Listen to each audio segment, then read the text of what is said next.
Vous écoutez Alger chaîne 3, le journal. Il est 12h30 sur les ondes d'Alger chaîne 3, le journal de la mi-journée présenté par Siham Bajan. Bonjour Siham. Ali, bonjour à tous. Jeudi 1er mai au sommaire coopération internationale, le président de la République a reçu hier son homologue sahraoui, le ministre des Affaires étrangères du Ghana. C'est la journée internationale des travailleurs. Abdelmajid Tebboune a présenté à l'occasion ses vœux aux travailleurs algériens tout en s'engageant à parachever le processus d'édification nationale. Grande mobilisation en France et au Maroc, par contre, pour dénoncer le recul des droits des travailleurs. Dans le reste de l'actualité, on parlera de cette activité, cette cérémonie présidée aujourd'hui par le ministre de l'Intérieur et le Wali d'Alger, le festival d'Alger des sports. À propos de sport, deuxième journée du championnat arabe d'athlétisme à Oran. L'Algérie continue de dominer au tableau des médailles.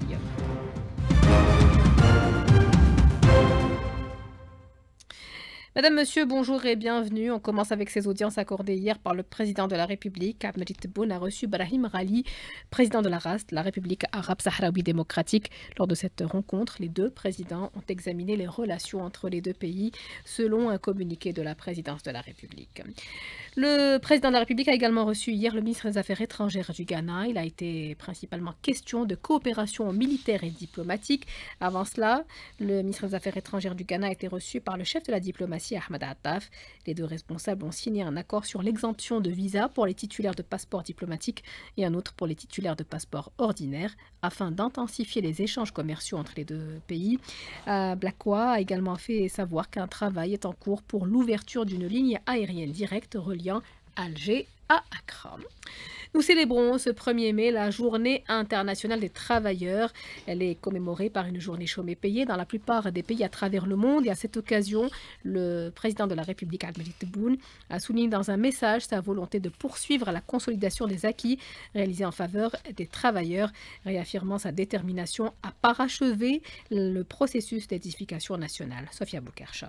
Le président de la République souligne dans son message que cette journée est une opportunité pour réaffirmer la détermination à poursuivre le processus d'édification nationale dont la voie a été tracée par nos valeureux martyrs, les moudjahidines, les militants et tous les enfants fidèles à cette patrie. Ce processus vise à préserver l'indépendance de la décision, à protéger les capacités et les richesses du pays, mais aussi à contribuer à l'essor d'une économie forte et diversifiée, garante de la fierté et de la dignité et de l'indépendance de l'Algérie. Le président de la République affirme également que nous célébrons cette occasion avec la même volonté de consolider les acquis sociaux au profit des travailleuses et des travailleurs. Il rappelle que des engagements ont été concrétisés, notamment à travers des augmentations salariales sans précédent, une large révision des grilles salariales, des régimes indemnitaires, des allocations et des pensions de retraite, ainsi qu'un allègement significatif des charges fiscales. Ces acquis seront renforcés car l'État tient à garantir un cadre de vie stable, une vie familiale sereine et la pleine dignité des citoyennes et des citoyens, écrit le chef de l'État. Il précise que cela passe par la protection des droits professionnels et de retraite dans les textes juridiques, qu'il s'agisse de mesures déjà approuvées comme la prolongation du congé de maternité ou l'abaissement de l'âge de la retraite pour les enseignants ou de celles en cours d'élaboration, de révision ou d'enrichissement. Le but étant de consolider la stabilité professionnelle tout en poursuivant les efforts pour préserver le pouvoir d'achat en luttant contre la spéculation, l'extorsion et l'avidité. Abdelmajid Tebboune rappelle aussi que cette journée du 1er mai est une occasion pour nous de remémorer ensemble les sacrifices des héros de la glorieuse révolution de libération, mais aussi pour saluer la fidélité constante des travailleurs algériens depuis la création de l'UGTA en 1956 jusqu'à la période difficile de la tragédie nationale où les travailleurs ont résisté avec bravoure face au terrorisme, défendant l'État et ses institutions à l'image de Issa Tedir et de Abdelhak Ben Hammouda. Le président de la République souligne que l'Algérie victorieuse compte sur ses enfants, travailleuses et travailleurs qui contribuent avec engagement et loyauté au façonnement d'un modèle économique moderne depuis leurs divers postes en cette période cruciale. Ils sont le socle sur lequel reposent les nouvelles orientations économiques et la richesse durable que représente cette jeunesse qualifiée, compétente et ambitieuse, capable de mettre l'intelligence et la technologie au service d'une dynamique entrepreneuriale à l'image des pays émergents, conclut le président de la République.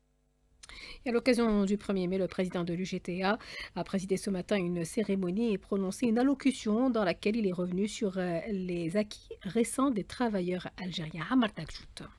Les acquis, c'est à la connaissance de tout le monde. On ne peut pas dire qu'il n'y a pas eu d'augmentation de 47% de salaire pour la fonction publique. On ne peut pas dire que les retraités ont bénéficié de 37% d'augmentation de pension de retraite. On ne peut pas dire qu'il n'y a pas 2 millions de jeunes qui bénéficient d'un chômage. On ne peut pas dire qu'il n'y a pas 2 millions de logements. On ne peut pas dire que ça n'existe pas. Maintenant, la question sociale, la question du pouvoir d'achat, la question qui est posée quotidiennement par les citoyens, c'est l'histoire du verre à moitié plein ou à moitié vide. C'est tout le temps. Il n'y a pas un pays au monde qui vous dira qu'il y a une satisfaction, on a réglé tous les problèmes.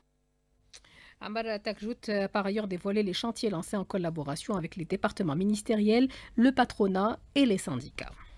J'ai sollicité le contact avec des secteurs d'activité qui sont importants, qui ont besoin d'accompagnement, qui ont besoin d'une réflexion pour avoir une stabilité sectorielle. Nous avons demandé aussi à d'autres secteurs l'aide qu'on peut apporter par rapport à notre connaissance du terrain, par rapport à leur secteur respectif. Nous avons convenu sur le principe avec le CREA de se retrouver. Nous avons arrêté un principe avec la CGOA pour se retrouver. Comme c'est des confédérations patronales, on est dans le bilatéral. Le principe aussi de se retrouver avec l'UNEP, les ministères des secteurs d'activité où il y a des choses à faire. On commencera par les secteurs qui ont des choses à nous demander et nous des choses à leur demander parce que c'est la priorisation de l'action sociale. Qu'est-ce qui demande un secteur d'activité comme agriculture, transport, industrie et autres? Donc on est dans cette logique de travail, de réflexion, etc.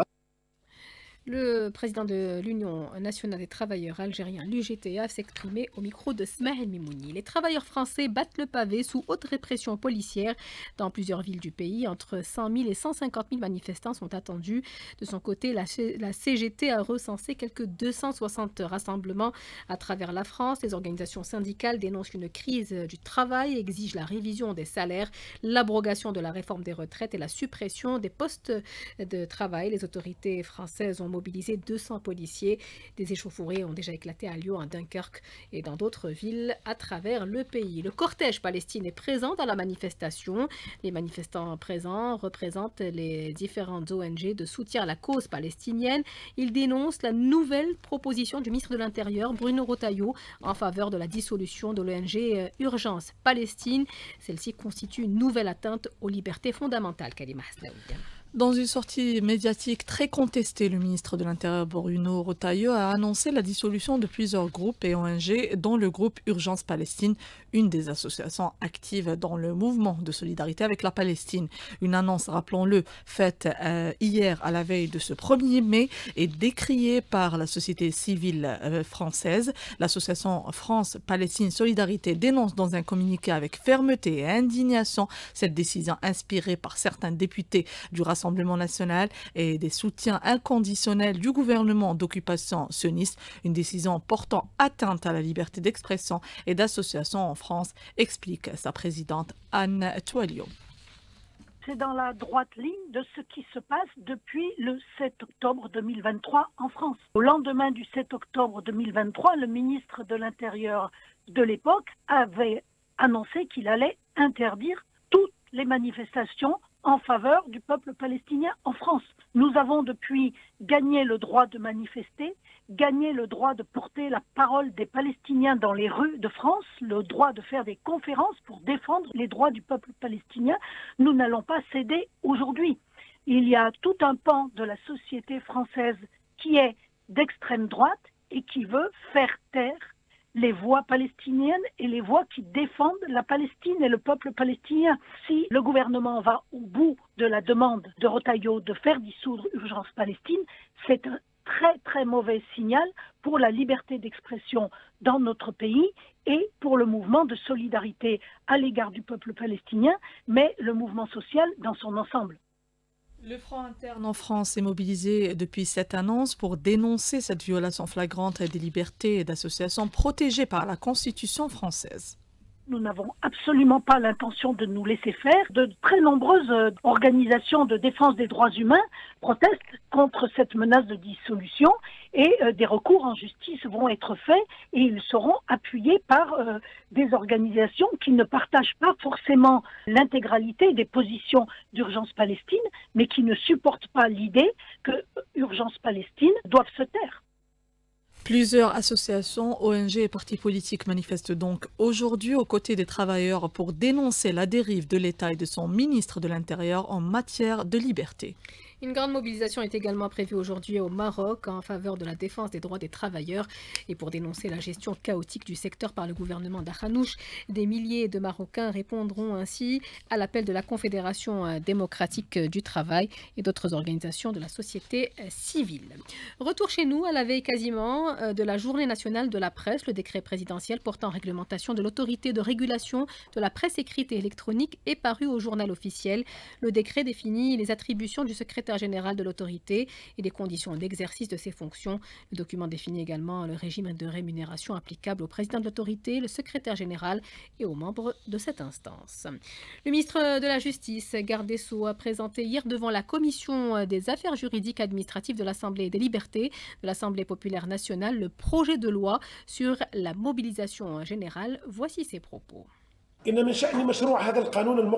projet de loi proposé vient enrichir l'arsenal législatif national, à même de mettre en place toutes les dispositions pour une préparation totale face à toute menace probable, notamment dans le contexte géostratégique actuel, mondial et régional, qui connaît des changements accélérés et nous impose de se préparer à tous les scénarios possibles. Ce projet de loi définit les missions de tous les appareils de l'État et ses institutions. Il définit aussi les responsabilités de toutes les activités des services publics et privés, également de la société civile et les citoyens, dans le cadre de la mobilisation générale qui vise à faire face avec efficacité aux dangers qui menacent la stabilité du pays.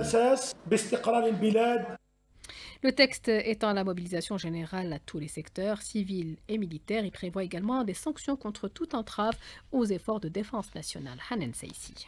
Le projet de loi s'inscrit dans le cadre des efforts déployés par l'État pour renforcer la capacité défensive de la nation face à toute menace potentielle à la stabilité, l'indépendance et l'intégrité territoriale du pays. Le texte vise également à compléter le dispositif législatif et réglementaire relatif à la réserve militaire, soit une mobilisation générale qui repose sur un système global et intégré conformément à la Constitution. Le projet de loi comporte 69 articles répartis sur 7 chapitres et il requiert la participation de tous les secteurs concernés, à savoir les affaires étrangères, l'intérieur, le transport, la santé, les travaux publics, la communication et les acteurs concernés par la sensibilisation, afin de mettre toutes les capacités nationales à la disposition de l'effort de guerre. Il stipule également que le président de la République décide de la mobilisation générale en Conseil des ministres, conformément à l'article 99 de la loi fondamentale, et qu'elle prend fin selon les mêmes procédures. Le texte détaille également les modalités et les exigences de son organisation, notamment les rôles et les missions de chaque secteur concerné, les plans spéciaux, les mesures de confidentialité et la préservation de la démarche. En ce sens, plusieurs sanctions sont prévues en cas d'entrave au bon déroulement de la mobilisation générale. Direction Oran, où le relogement des familles habitant dans les zones concernées par le glissement de terrain, qui a fait, je vous le rappelle, 4 victimes, se fera sur la base du rapport d'expertise du CTC, selon les détails dévoilés lors d'une conférence de presse animée par le chef de Daïra d'Oran par intérim. Compte rendu de Hamza Belmadani. Mohamed Amzian, chef de la Daïra d'Oran par intérim, a rappelé les faits et évoqué le travail des commissions techniques sur le terrain chargées d'expertiser les habitations et de recenser les sinistrés. Effectuer un recensement total des familles sinistrées ou ceux qui sont restés dans la zone dangereuse. La première mission de ces commissions était d'établir un périmètre selon les aspects techniques.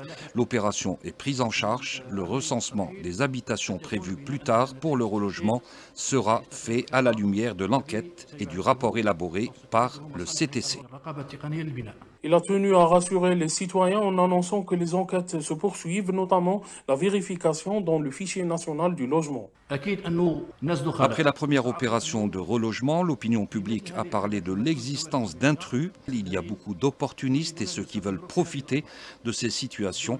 L'État a tous les moyens de vérification, autrement dit tous ceux qui ont enfreint la loi et ont fait une fausse déclaration. Des procédures seront prises à leur encontre dans les jours à venir. Je tiens à rassurer les personnes non encore relogées. Elles seront prises en charge selon la loi, sachant que nous sommes en phase de vérification dans le fichier national du logement et le lieu de résidence. Une liste provisoire de 248 bénéficiaires de logements sociaux a été affichée dans la commune de Hassibounif à l'est d'Oran. D'Oran, Mohamed Hamza Belmadani, Alger, chaîne 3. Le Forum diplomatique de solidarité avec le peuple sahraoui, ses participants se sont dit convaincus que l'unique voie de parachever le processus de décolonisation du Sahara occidental demeure l'exercice par le peuple sahraoui de son droit à l'autodétermination.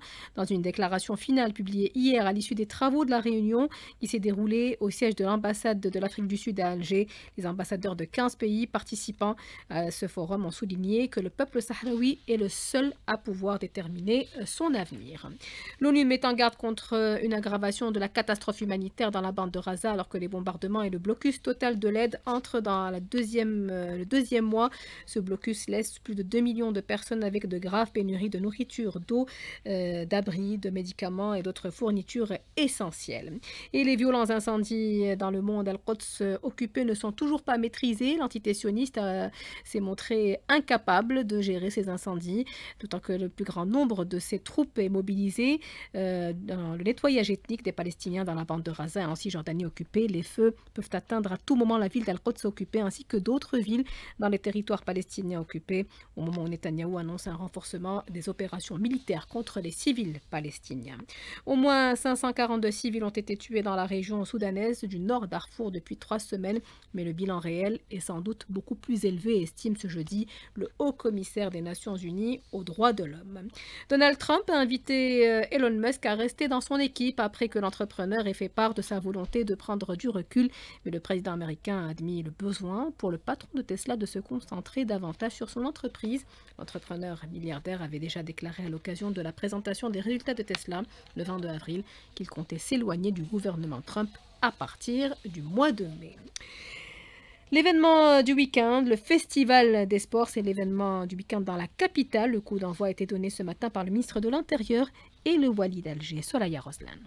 Le Festival des sports s'inscrit pleinement dans la dynamique de modernisation de la capitale portée par le président de la République, Abdelmadjid Tebboune. Avec l'implication de plus de 40 ligues et de 400 encadreurs, ce festival favorise l'inclusion sociale. Durant 3 jours, 12 sites emblématiques, à savoir le parc urbain de Bab Zouar, Oued El Harrach, le parc zoologique de Ben Aknoun, le jardin des Grands Vents, l'esplanade de Riyad El Feth et plus de 60 disciplines sportives. Deuxième point, la visite de la promenade de Bab El avec la tenue d'exhibitions, compétitions et des sports de combat, une kermesse avec ateliers et des concours de peinture sur toile. Le site Dounia Park proposera par ailleurs des balades en bateau, des portes ouvertes sur les sports aériens, des sports acrobatiques et de l'animation artistique. La délégation poursuivra son périple au niveau de l'écoparc de Oued Smar, les berges de l'Oued El Harrach, la promenade des Sablettes qui proposera une immersion dans le patrimoine ludique national avec les jeux d'autrefois, une animation qui fait revivre les jeux traditionnels algériens. Du parc Dounia, Soraya Roslan, Alger chaîne 3. Et toujours à propos de cette manifestation, je vous propose d'écouter à présent Ben Chaoulia Mohamed Amin Oualé, délégué de Sidi Mohamed. Il est au micro de Soraya Roslan. C'est le festival des sports au niveau de la wilaya d'Alger qui coïncide avec la fête des travailleurs du 1er mai. C'est beaucoup plus d'impliquer et d'assister à cette grande joie qu'on ressent avec toute notre population, les habitants d'Alger. Et ici, on voit tous les jeunes, toutes les troupes folkloriques, tous les sportifs qui participent à cette liesse, à cette fête. Et c'est une première qui va être consacrée tous les ans. Et Inch'Allah, ça va être généralisé au niveau de toutes les wilayas. La transition toute faite pour passer à l'actualité sportive. Ali Hamouche, bonjour. Bonjour Siam. L'athlétisme avec le championnat arabe qui se poursuit à Oran. Et aujourd'hui, c'est la deuxième journée de compétition de ce championnat arabe qui se déroule au niveau du complexe sportif Hedfi Moumiloud d'Oran. Et pour nous en parler, notre envoyé spécial à Oran, notre spécialiste maison en athlétisme, Malik Louhla. Bonjour Malik. Bonjour Ali, bonjour Thiem. Donc cette session matinale a été reprise avec l'épreuve de l'heptathlon. Après 6 épreuves, c'est la Tunisienne Nada Charoudi qui domine donc cette épreuve avec 4625 points devant sa compatriote Islam Artiri avec 4132 points. Et l'Algérienne occupe la 3e position, à savoir Aya Zitouni avec 4010 points. Il y aura également cet après-midi un riche programme avec 12 finales, notamment du 100 mètres plat avec la présence de l'Égyptienne, la meilleure sprinteuse arabe de tous les temps, à savoir Hamida Bassem, qui détient les records arabes du 100 mètres et du 200 mètres. Et chez les messieurs, le 100 mètres se jouera entre Nasser Mohamed ainsi que Ali El Balouchi. Et la soirée se terminera avec du 1500 mètres messieurs, avec notamment les Algériens Amin Drabli ainsi que Zakaria Ramdani. En face de lui, il y aura Abdeslam Ayouni. Et du côté des tableaux des médailles, c'est l'Algérie qui occupe la première place avec 12 médailles dont 2 en or. Les 2 médailles ont été remportées hier par Yesser Teki sur triple saut ainsi que Abdelnour Amr 20 km marche. Voilà Ali, rendez-vous à partir de 17h pour vous faire part des résultats de cette 2e journée de compétition ici à Oran. Merci Malik, on rappellera, vous étiez en direct avec nous d'Oran pour ce championnat arabe d'athlétisme. On passe au basketball, rendez-vous cet après-midi avec les demi-finales de la Coupe d'Algérie. Et ça va débuter à partir de 16h cette rencontre entre le groupement sportif de Kossidar et le Mouloudia d'Alger. À 18h, l'USM Alger qui affrontera le MT Sétif. Et demain à 16h, le Mouloudia d'Alger qui sera face au groupement sportif de Kossidar pour le match de retour. Et également le MT Sétif qui affrontera l'USM Alger. Ça sera à 18h. Et selon la nouvelle formule de compétition, les demi-finalistes s'affronteront en demi-finale aller-retour et les vainqueurs de cette double confrontation se hisseront pour la finale prévue les 9 et 10 mai prochains.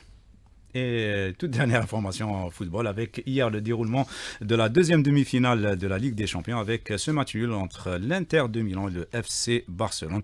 3 buts partout. On rappellera que avant-hier, le Paris Saint-Germain s'était imposé 1-0 face à Arsenal. Et ce soir, il y aura les demi-finales de l'Europa League avec à 20h l'Athletic Bilbao qui affrontera Manchester United et également à la même heure Tottenham qui sera face aux Norvégiens de Bodo Glimt. Merci d'avoir suivi ce journal réalisé par Ahmed Dadou et Amin Segni. Nassim était à la technique, Nsreen à la régie d'antenne, Mouni au streaming vidéo. Tout de suite, c'est la météo présentée par Amin Mounir. Très bonne suite des programmes sur la chaîne 3.